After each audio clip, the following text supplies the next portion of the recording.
if you really want to support the content creator, like your really effort is to drive and push the content creator to grow and to support them directly, push it through donations instead of buying bits. Today, I want to have a little bit of a discussion, right? I want to talk a little bit about something that's been kind of bothering me recently. I want to kind of get your guys' opinion on it. I want to talk about this for a little bit before we get into playing any games here tonight. But I want to say that I feel like recently, Twitch's efforts have, and I need to say this carefully. To me, recently, I feel like Twitch's efforts have not done anything to directly support viewers or content creators.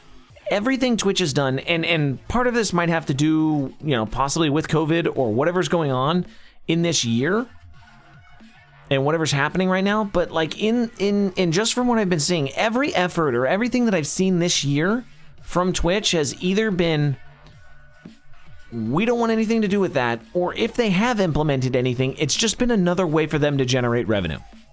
It's just an idea where, like, either they generate their own revenue or they generate their own revenue and then they spin it with an idea of this is a way for content creators to generate new revenue.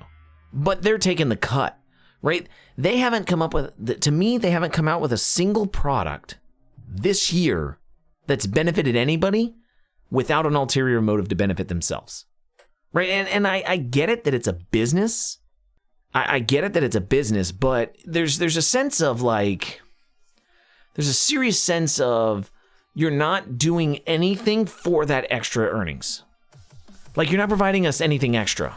Starting with like some of the ad revenue stuff that's been going on this year, and some of the other things like I'm almost to the point, and this sounds this might sound really harsh. I'm almost to the point personally where I might step out of being an affiliate on Twitch.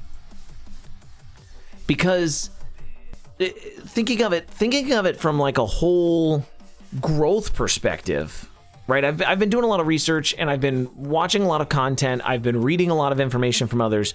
And when I first started streaming, there was a big wave saying don't multi-stream. It's a bad idea. It hurts your brand. People don't recognize you. People don't know where you are. People don't know how to find you. And it's negatively impacting on your content. And now there's additional studies coming out, right? There's additional studies coming out that people who multi-stream have a much higher opportunity for growth as long as you still stick to consistency. You can multi-stream because opportunities to put out three places to be seen or 4 places to be seen versus only one causes you to be in a completely different place. It gives you 4 times the opportunity to get eyes on your content versus others. And several of those, right? If you're not an affiliate, I didn't realize this. I did not realize this. If you're not an affiliate, you don't get advertising on your stream. I didn't know that. Like there's a note removing video ads from non-affiliate channels. Removing advertising. Advertising is the #1 killer for small streamers. It's a proven thing that you have the potential, and you can see it in almost every stream you get. Now you're always going to have some level of if you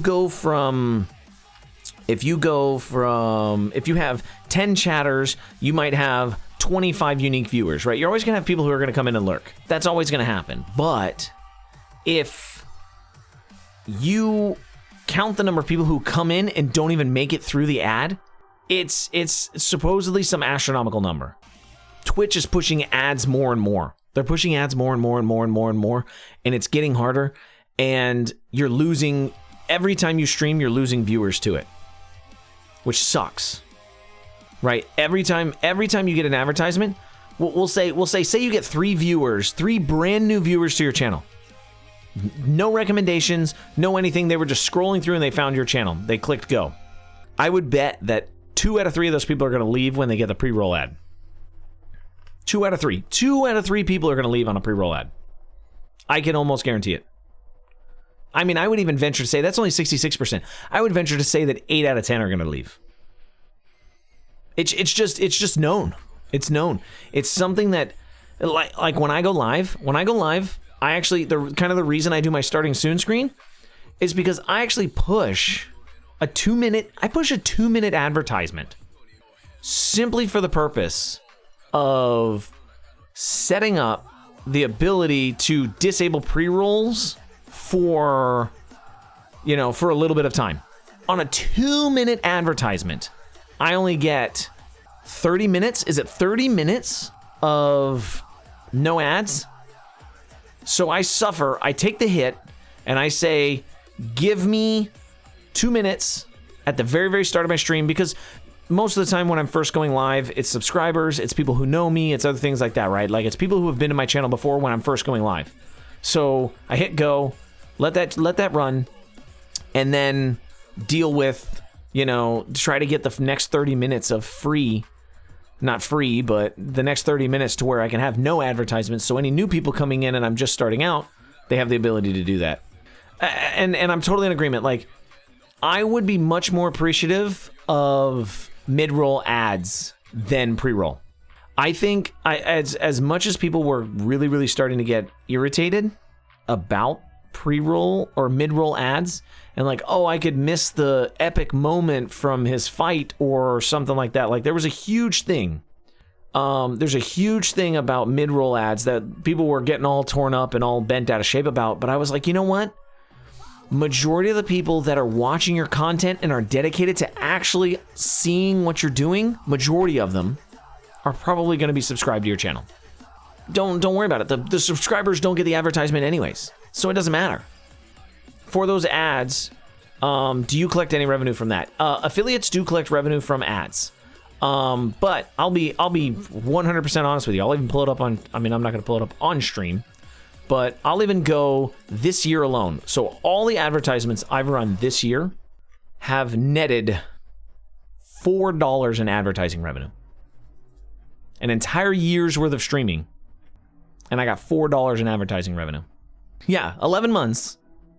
11 months of streams, and I got $4 in advertising revenue. Don't think that it's going to be anything fantabulous. Advertisement revenue numbers are very low, again, because the majority of my viewers are subscribers, so they're not getting the advertisement when it runs anyways. So if you have a channel that has 1,000 viewers and he's getting 500 new people coming in and getting that advertisement, yes, you're going to get some revenue on that. You are going to get some revenue on that, but it's nothing to write home about. It's nothing to write home about. Advertising isn't a big, so there's two things there. There's two things there. Let's actually, we can talk about that a little bit. Advertising on Twitch is interesting. Advertising on Twitch is interesting, and the CPM is actually very, very, very low. So CPM is it's clicks per million.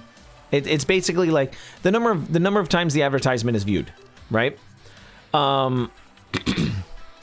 It's actually, CPM actually stands for something else. I don't know what I can't remember. It's something per million or per milli or something like that. I don't know what, I can't remember the exact definition. And I'm going to make myself look dumb by trying to make one up. So, but CPM is the measure that they do for advertising, right? So the problem with Twitch and like the difference between like YouTube is that Twitch has no way to target advertising. There's no way for Twitch to know the content that you enjoy in order to target your advertisement. So their advertising is very generic. You get a lot of the same ads over and over and over again. And they may or may not be anything that you're remotely interested in. Whereas if you have a system or a platform like YouTube, which is integrated to Google, which has all of your data, the YouTube side of it, they can target those ads very specific to your, like your search history. Like if YouTube for me, I was looking at campers the other day. I was looking at campers the other day, and I was just kind of fishing out what the new model of campers look like. I'm kind of like, ooh, what's the difference between mine and the current ones? I'm just piquing my curiosity. Not that I'm gonna go buy, not that I'm gonna go do, right? Just piquing my interest on new campers coming out because it was something that I saw, right? So then for the next 2 weeks, I've gotten advertisements for Camping World, trying to get me to go to the showroom in Camping World every time I watch a YouTube video. That's the benefit of targeted advertising, and you can get a much higher CPM. Like, YouTube can charge so much more for that ad than Twitch can, because Twitch doesn't know that anybody that's watching the ad even cares about campers, right? They don't have a way to gauge what people are interested in. They just kind of do it off of miscellaneous stuff. Like, they get the McDonald's advertising that they've shown recently. I haven't eaten at a McDonald's in like 2-3 years. I don't care about McDonald's. I don't want to watch a McDonald's commercial. It's not going to make me more interested in going to get McDonald's, right? It just doesn't work that way. It's just not something that's important to me. Here's the big thing about affiliates. We have no ability to negotiate our revenue at all. Personally, I love bits. I have bits turned on. I love bits, but Twitch makes so much money off of bits. Twitch makes a ton of money off of bits, right? I can't share on my own channel. I need to go to another channel just to see. I get every bit that's donated to me is penny for penny, right? 1 bit is a penny to me, right? I get 100% of that. So that doesn't change, but it's in the process of you trying to get bits, right? Like, as the viewer, having to purchase bits completely changes the way that experience works, because you're paying $1.40, right? I'm looking at, well, we'll do the 2,500, we'll say 25,000 bits, which is $250. It's $308 for that. So Twitch is taking a what percent cut is that? What percent is that? That's... it'd be easier for me to do it on a smaller level. 40. They're taking like a 40% cut. They're taking a 40% cut on people buying bits. I love that people donate bits to my channel. I really do. And Rogue, right now, you're at 345. You've got the highest. You've got my #1 bit. I love it, dude. I appreciate it so much. It's one of the most amazing things in the world. But if I can have a heart-to-heart with a viewer, if I can have a real heart-to-heart with a viewer, if you really want to support the content creator, like your really effort is to drive and push the content creator to grow and to support them directly, push it through donations instead of buying bits. The #1 thing they tell content creators to do is to create a donations panel. Like, everybody should have some form of donations panel, right? And that should happen that way, because PayPal takes 3%. That's way less. That's way less than Twitch's 40%. So if you donate $5, think of it in that way. If you go buy $5 worth of bits, I want to look at it that way. If I go buy $5 worth of bits, you can't even buy $5 worth of bits. I buy $7. If you were to go buy $7 worth of bits right now, you would get 500 bits. Twitch is taking $2 out of the 5. Right, whereas that, so we'll say that 15, right? If you were to do $15 worth of bits, you can't even buy 15. They would take 20 out of that 15. So you go through and you go through this process of saying, what is 3% on $7? It's less than 70 cents. It's less than 70 cents. So you're talking about, right? 10% would be 70 cents.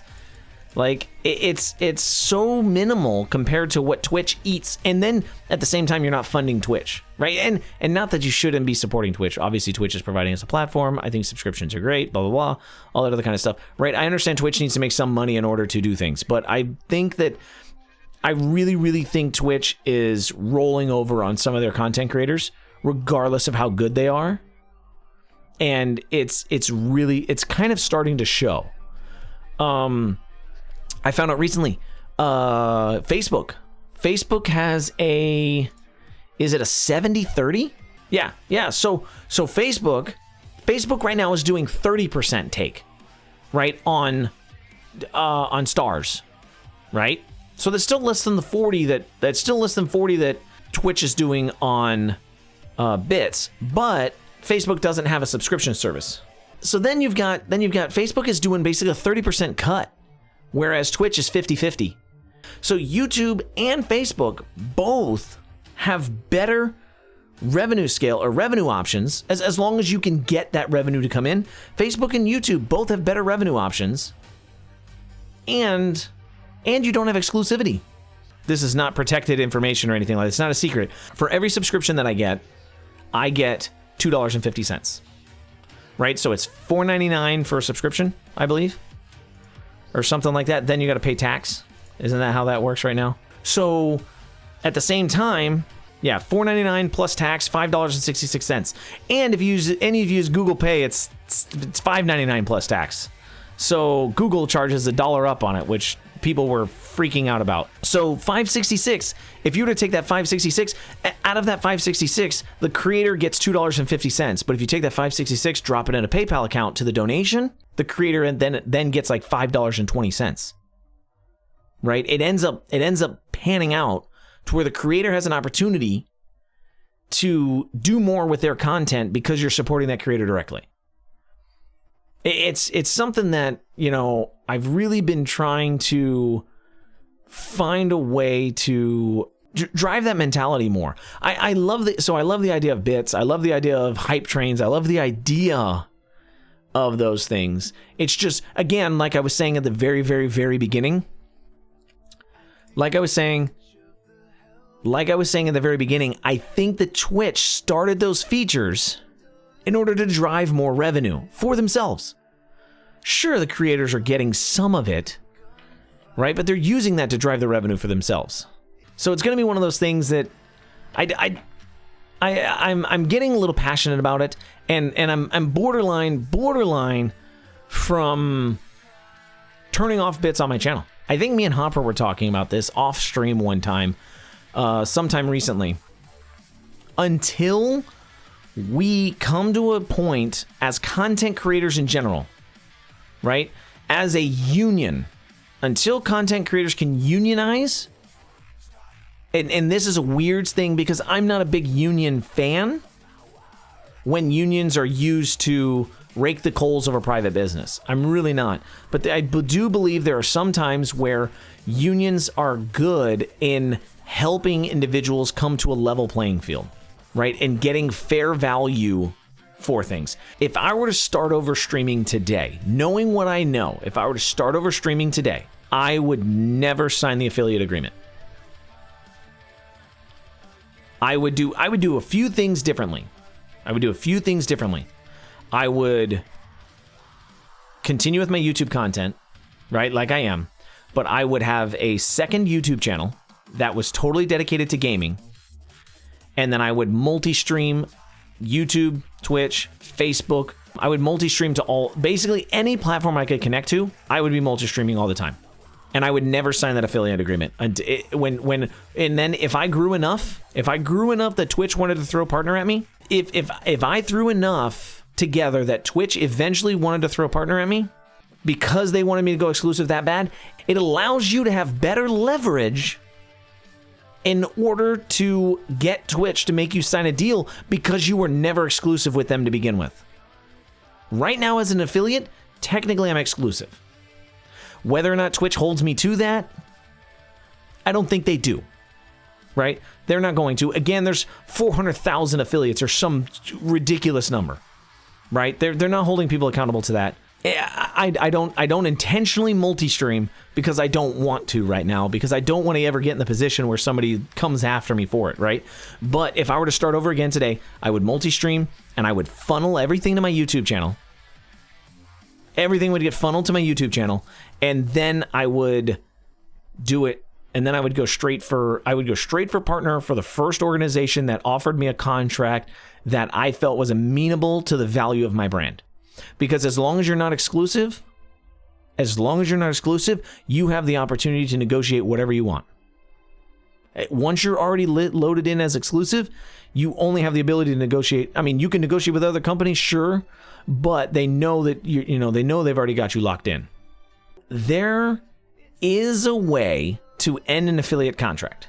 It's a matter of emailing customer support and going through a process.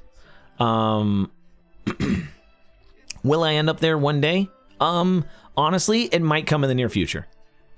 There might be in the near future an opportunity for my sub button to disappear. I'm really, really contemplating it right now, strictly for reasons as we've been mentioning already. Right at the level that we're at, right? I mean, I've had big peaks. I mean, you guys know. I've had big peaks where I've had like over 100 subscribers in a month, and it blew my mind. That straight alone funded, you know, a huge portion of my YouTube content. For a couple of months, I was over 100 subscribers. It was nuts. Like, I was like, this is way beyond me, but you guys are amazing, and I'm just going to keep rolling with it. And we were able to do tons of YouTube content. We were able to grow the channel, you know, and I was so amazed with it. So I'm so appreciative of that, right? But, you know, Nathan, a big part of that discussion too was around the idea of, you know, we mentioned earlier, $5.66 for a subscription right now, right? Gifted subs, a lot of fun. Gifted subs are great. Gifted subs show community, all these other kind of things. But, you know, when we're talking purely towards the content creator, if we were talking purely towards content, $5.66 goes a long way in a PayPal account versus to a subscription.